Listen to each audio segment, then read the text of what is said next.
के हेलीकॉप्टर पीछे हट गए। कलात के मोरगांद में जवानों और लड़ाकों में संघर्ष जारी है। बलूचिस्तान के जुहान में आपको बता दें, सेना पर अटैक हुआ है। जुहान में लड़ाकों ने घात लगाकर जो हमला है वो किया है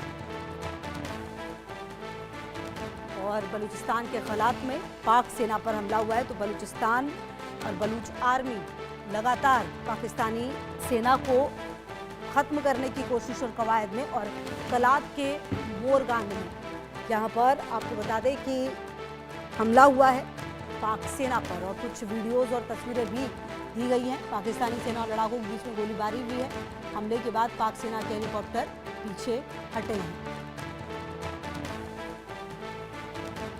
बलूचिस्तान के जोहान में देखिए किस तरह की यहाँ पर स्थिति है, और लगातार अगर आप देखें तो बलूचिस्तान में अप्रैल 2025 के बाद से जो बलूचिस्तानी हैं उनकी जो आज़ादी की लड़ाई है एक तरह से वो बहुत ज़्यादा बढ़ रही है, और एक बार फिर से बलूचिस्तान के जोहान के खिसर में भी सेना पर अटैक हुआ है। और अजय हमारे शो की ज़्यादा जानकारी के लिए हमारे साथ। अजय, पाकिस्तानी सेना और लड़ाकों के बीच में गोलीबारी हुई है, पाक सेना के हेलीकॉप्टर भी पीछे हट गए, क्या जानकारी मिल पा रही है? देखिए, बिल्कुल आपको बता दूं कि लगातार बलूचिस्तान में पाकिस्तान सेना के साथ जो है वो झड़पों का सिलसिला जारी है, और बलूचिस्तान में बीएलएफ के हमले जो है वो लगातार हो रहे हैं। आपको बता दूं कि जो जानकारी है उसके मुताबिक एक ताज़ा झड़प हुई है, और पाकिस्तानी जो हेलीकॉप्टर्स तक हैं उसको भी अब कहीं ना कहीं सर्विस में जो उतारा गया था उन्हें भी पीछे खींचा गया है। और उसके पीछे की वजह है जो मौजूदा परिस्थितियाँ हैं, क्योंकि बीएलए के पास रॉकेट लॉन्चर और कई ऐसे अत्याधुनिक हथियार हैं जिसके जरिए हेलीकॉप्टर्स तक को टारगेट करने की की क्षमता रहती है। तो ऐसे में जो नुकसान पाकिस्तान सेना झेल रही है, शायद वो एक बड़ी वजह है कि पाकिस्तान कहीं ना कहीं इस फ्रंट पर जो है वो बैकफुट पे दिख रहा है। और अजय देखिए, ये पहला मौका नहीं, अगर आप पिछले कुछ समय से देखें तो बलूचिस्तान में खास करके इस तरह की तस्वीरें आए दिन आ रही हैं, और ये बता रही है कि पाकिस्तानी सेना पिछले कुछ समय में कितनी कमजोर हुई है।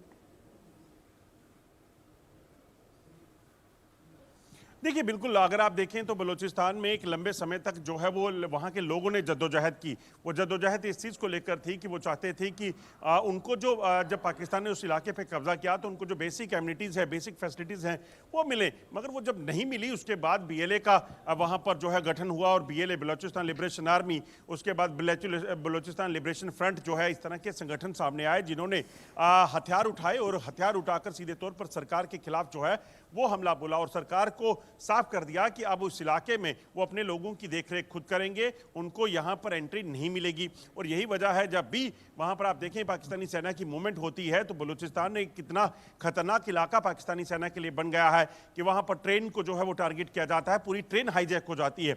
वहाँ पर जहाज, हेलीकॉप्टर जब जाते हैं उनको टारगेट करने का प्रयास किया जाता है। वहाँ पर बसेस जो सेना की चलती हैं उनको उड़ा दिया जाता है। उनके कई कैंप जो पाकिस्तानी सेना के हैं उनको तबाह किया गया। और आप देखें तो हर रोज़ बलूचिस्तान में कोई ना कोई हमला करके बीएलए, बीएलएफ के जो बाकी जो साथी संगठन हैं वो निशाना बनाते हैं। और आप देखें तो एक साल में सैकड़ों पाकिस्तानी सैनिक जो है वो बलूचिस्तान में मारे गए हैं। इसी तरह की परिस्थितियां जो है वो तहरीक तालिबान ने वहाँ पर जो खैबर पख्तूनख्वा का इलाका है वहाँ जो है वो बना दी हैं। तो पाकिस्तान कहीं ना कहीं अंदर खाने से लगातार जो है वो काफ़ी परेशान है, परेशान इसी चीज़ से लेकर कि वो अपने अंदरूनी हालात जो है वो बिल्कुल भी संभाल नहीं पा रहा है।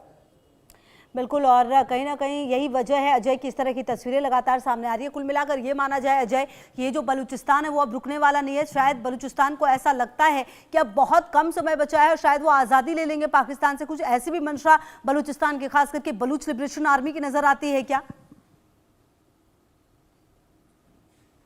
देखिए, पूरा का पूरा बलूचिस्तान अपने आप को पाकिस्तान का हिस्सा नहीं मानता, चाहे वो आम आवाम है, चाहे वो बीएलए के बीएलएफ के लोग हैं।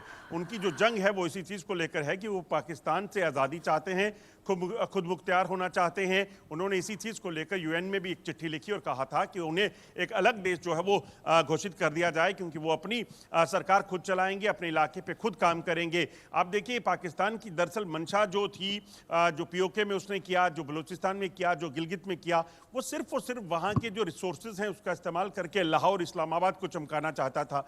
वहाँ पर जो अफसर जाते हैं वो सिर्फ अपनी जेबें भरते हैं, इसीलिए उन्होंने चीन को वहाँ लाया, इसीलिए उन्होंने अब अमेरिका को लाने की तैयारी की है। और इसके पीछे की वजह सिर्फ यही है क्योंकि वहाँ के लोगों को कभी भी तवज्जो नहीं दी गई। और इसीलिए BLA और जब BLF शुरू हुई उन्होंने एक ही चीज़ कही कि हम किसी भी तरीके से पाकिस्तान से कोई भी नाता नहीं रखेंगे और पाकिस्तान की सेना पर, पाकिस्तान की सरकार का कोई भी नुमाइंदा उस इलाके में जाता है, चीन का जो सोचिए जो वहाँ पर सीपेक का काम चल रहा है, सीपेक जो बन रहा है उसका, या ग्वादर कॉरिडोर की बात की जाए, ठीक है, इस पर रहेगी लगातार नजर अजय कि आने चीन- वाले समय में किस तरह से जो पाकिस्तान है वो जवाब देगा और पाकिस्तानी आर्मी जवाब देगी और बलूचिस्तान का क्या कुछ जो तस्वीर है वो सामने आएगी।